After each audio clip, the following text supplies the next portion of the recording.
Hi, my name's Jay Johnson. I'm filming this alone, so let me just get in the picture here. I live in Coeur d'Alene, Idaho. I've been here for 8 or 9 years. I came here from Denver, where I moved after I got out of Germany. I was in the service over there as a Russian linguist. And when the wall came down, I was there. I heard it live on the radio. I was driving around in my Jetta. And they came on and said, "Die Mauer wird abgebaut, die Mauer wird abgebaut," you know, and I went out the next night and met some East German people, had a good time, and just was really involved in German affairs, in the day-to-day type life of German people. I taught myself German when I got there. They taught me Russian in the Army, and when I arrived in Germany, you know, it was just completely new place, and the whole dream of me being in Germany is so beyond imagination. I lived in Rapid City, South Dakota, is where I was born, and that's probably the most out-of-the-way place in the United States as far as, I mean, it's pretty, it's a nice little town, but it's 400 miles to anywhere. Denver is in one direction, you're completely isolated, and I was a little kid from a little town, and went to college and did the usual fraternity party kind of things, and didn't really know where I was at in my life, what I wanted to do. So I did have an inkling, though, that I wanted to go outside of the bounds of what I was familiar with and stretch myself, my imagination, and I joined the Army, which was completely not the type of person I was. So I went to Monterey, California, and learned Russian, and I rode my bike and rode my motorcycle up and down the coast. Mostly I just thrived in my soul and my being, and I painted this painting while I was in Monterey. And I call it the Spirits of Coeur d'Alene, which is where I'm from here. Coeur d'Alene's a beautiful town. It's similar to Rapid City in that it's a small town in a beautiful environment with some water. This could be, you know, I had never seen Coeur d'Alene when I made this painting. But this is a deep soul. It's not meant to be a great work of art. It's just what I painted when I recognized my life's ambition, so to speak, what I really wanted.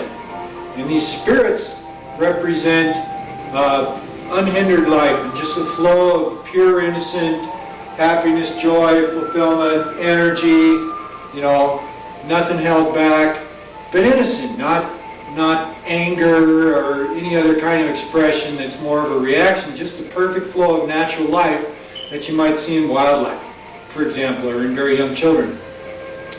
So I knew that was what I longed for, and I painted my ideal surroundings, which, if you see, here's a lake, and then here's a metropolitan aspect, and then there's a trail here, and just, this is Coeur d'Alene.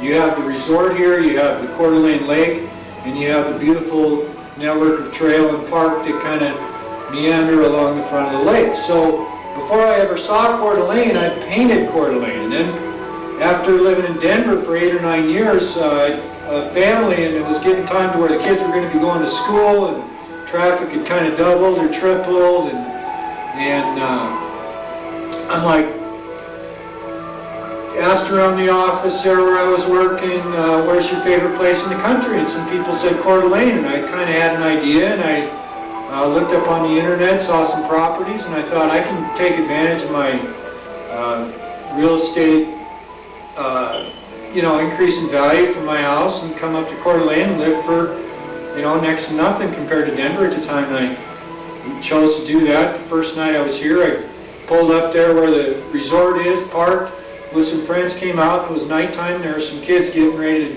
skinny dip in the lake there off the beach, and I felt this, you know, just indescribable. This is it. And I took my clothes off and ran in the wet lake skinny dipping that first night I was here.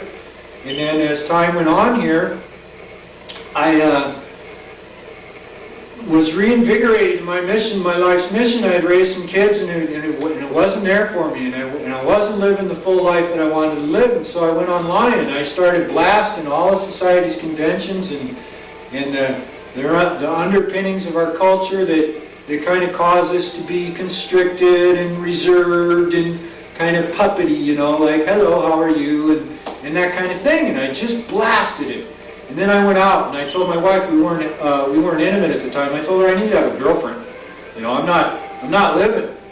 And so I had a girlfriend, and I was out in society. Hey, look, I'm married and I got a girlfriend. Ain't that something? And I was writing a lot on the internet to the point, political and cultural, and just fiery and with some exuberance and a complete lack of reservation and hesitation. And that was causing a lot of turmoil. And then my activities in town with my behavior were causing turmoil.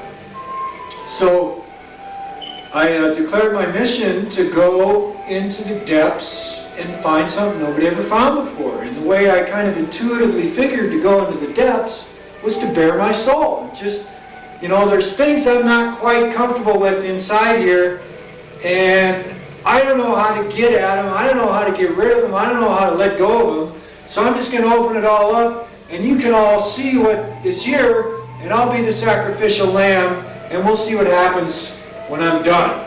And one humbling experience after another, you know, you tell people the truth, what you really think, and I wasn't being a jerk or nothing, I was just, this is what I really think. And people reacted, no, no, no, just whip, whip, whip, do.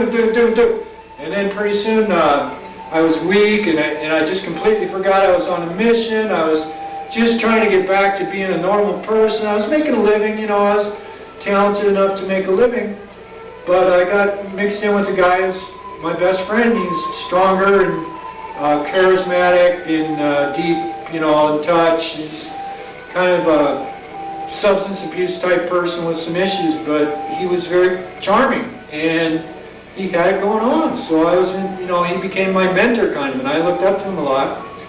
And like I say, my being was already kind of down, and then he just made it to the point where I couldn't even stand anymore. He traumatized me.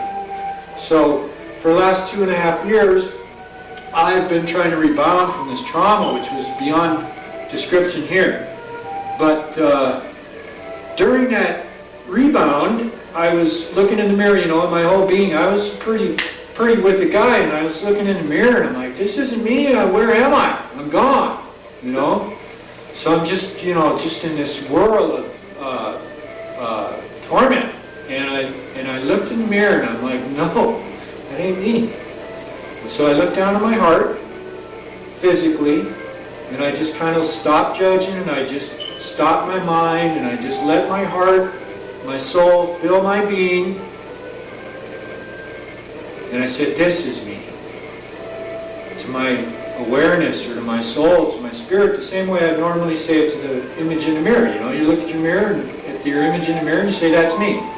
But I said, it's my soul. This is me, my heart. And my world exploded, right?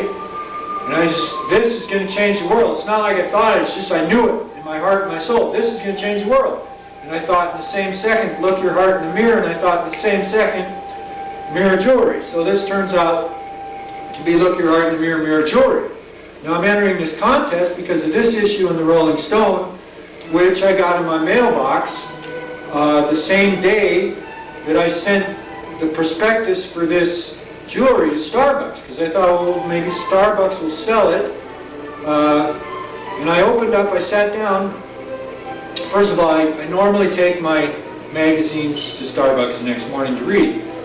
On this day, I put the magazine in my bike basket and rode off and didn't know where I was going. I ended up, and I was in this kind of a hazy type world because I had just sent my prospectus to Starbucks, and I had, this is going to change the world, you know, and now I'm sending it out. I've been going through hell unimaginable. Now I sent my product to Starbucks, right? So I open up, the first page I open up to is sitting in Pizza Hut, which is where I ended up. Don't ask me how, I've never been in Pizza Hut by myself in my life. The first page I open up to is this story called Kid Cannabis. And the first words I read are, at the time Nate was a 19-year-old high school dropout and worked at Pizza Hut in Coeur d'Alene. I read this in Coeur d'Alene, in Pizza Hut, right after it came in my mailbox. I might be the first person in Idaho to read this issue of the Rolling Stone, and I read it in Pizza Hut. Then I open up, the next story I open up to is Paul McCartney on a black bicycle that looks exactly like mine. And my mind is just going crazy. I'm like, this is impossible. Utterly impossible. But then it gets even more. My landlord, this house I'm living in, I haven't paid rent for over a year. He's been helping me. He's seen my troubles. He knows what I've gone through. He knows that I have income coming, or I should. Long story. Anyway, I sent him a pendant. He lives in Sacramento. So a couple of weeks after sitting in Pizza Hut, I'm talking to my landlord on the phone, and I say, I can't believe it. I'm sitting in Pizza Hut, and I'm reading this article, and then Paul McCartney's in there on a bike that looks just like mine, and my landlord says I got tickets to see Paul McCartney in 3 nights with my wife. He's going to be in Sacramento. My wife's wanted to see him all her life. And he has tickets to see him. And I'm just beyond, and I'm like, okay, Rick, take the pendant that I sent you, take it to the stadium, give it to Paul McCartney. So Paul McCartney has a Look Your Heart in Your pendant, or one was given through the security. I don't know if he has it or not. But so I started out on a mission to find something nobody had ever found before. Look your heart in the mirror, which is a deep thing that you can read more about, and I can say more about, but not on this tape.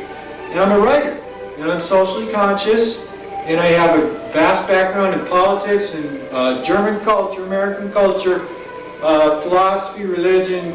I've been really in the depths of the human condition to the extent I can't express. It's just so far gone.